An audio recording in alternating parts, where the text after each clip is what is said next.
Hi guys, this is MedJoyMed channel. Hope these videos will be helpful to you.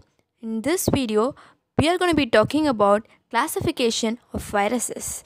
We'll move into the topic. Virus are broadly classified into DNA virus and RNA virus. Firstly, we'll see about DNA viruses. Viruses that contain DNA are called DNA viruses. They are herpes virus, parvovirus, papillomavirus, poxvirus, adenovirus, and bacteriophages. And one more virus that contain DNA is hepatitis B virus.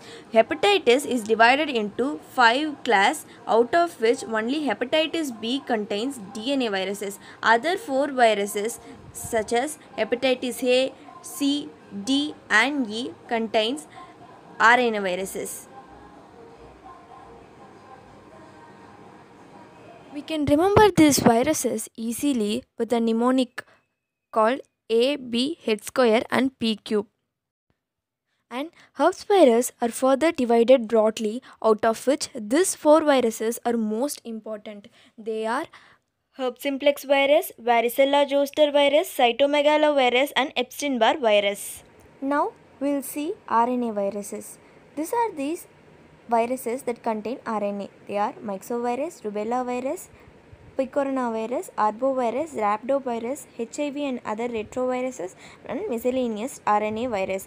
I also told about hepatitis virus. Hepatitis A, C, D and E also contain RNA viruses. We will see about this briefly in the next video. Make sure you see that video also.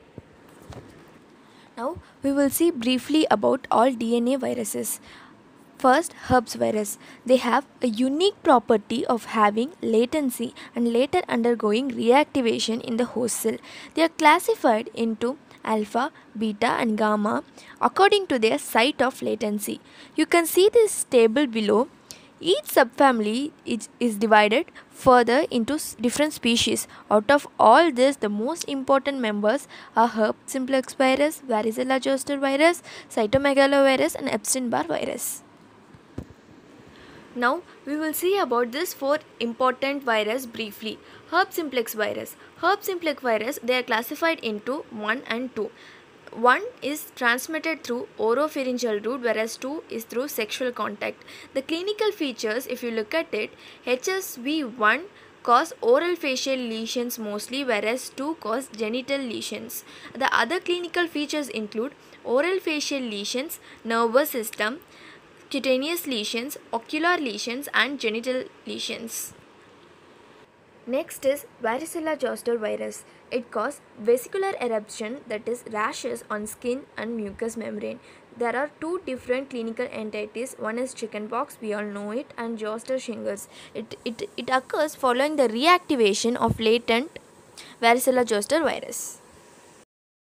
The next is cytomegalovirus. It causes massive enlargement of infected host cells. The clinical features include the 4 clinical syndromes such as congenital CMV infections, perinatal CMV infections, and in immunocompetent adults it causes mononucleosis-like syndrome, the one that it looks similar to the one that is caused by Epstein-Barr virus, which causes infectious mononucleosis, and in immunocompromised host it caused severe infections. The next virus is Epstein-Barr virus. It causes infectious mononucleosis, as I've said it earlier, and it also causes malignancies in humans. The 4 important malignancy it is caused is nasopharyngeal carcinoma, Burkitt's lymphoma, Hodgkin's lymphoma and B-cell lymphoma. We have seen herpes virus. Now we will move to parvovirus. Parvovirus. It causes erythema infectiosum. It is also called as fifth disease or slaped cheek appearance. It is characterized by the rashes on the cheeks, most commonly seen in the children. The other clinical features include it infects the precursors of red blood cell, so it causes anemia, and hydrops fetalis. Hydrops fetalis occurs in fetus, which results in fatal anemia and fatal death. Next is human papilloma virus. Human papilloma virus cause infections ranging from benign warts to malignant neoplasia of cervix. In benign warts, it causes common warts, flat warts, plantar warts, and anogenital warts. Cervix lesions include CIN, that is cervical intraepithelial neoplasia, caused by HPV type 6 and 11, and carcinoma cervix caused by type 16 and 18. These types are very important for MCQs. The next is adenovirus. It is also having a unique property of having a symmetry with fibers arising from each vertex. It is a unique property for adenovirus, and the clinical features includes respiratory diseases and ocular infections. Respiratory disease includes upper respiratory tract infections, pneumonia, acute respiratory disease syndrome. Ocular infections include pharyngoconjunctival fever and keratoconjunctival or shipyard eyes. The types are very important. You have to remember it. The next is pox virus.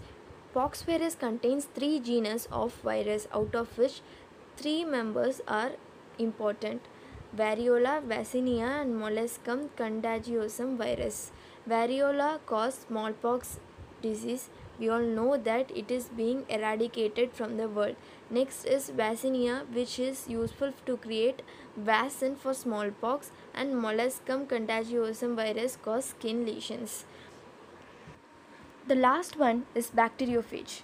It infects bacteria and it has 2 life cycles. One is lytic and another one is lysogenic cycle. In lytic cycle, it kills bacteria. So it is used for the treatment of bacterial infections. If you feel this video is useful, do like, comment and subscribe to MedJoyMed. Thank you.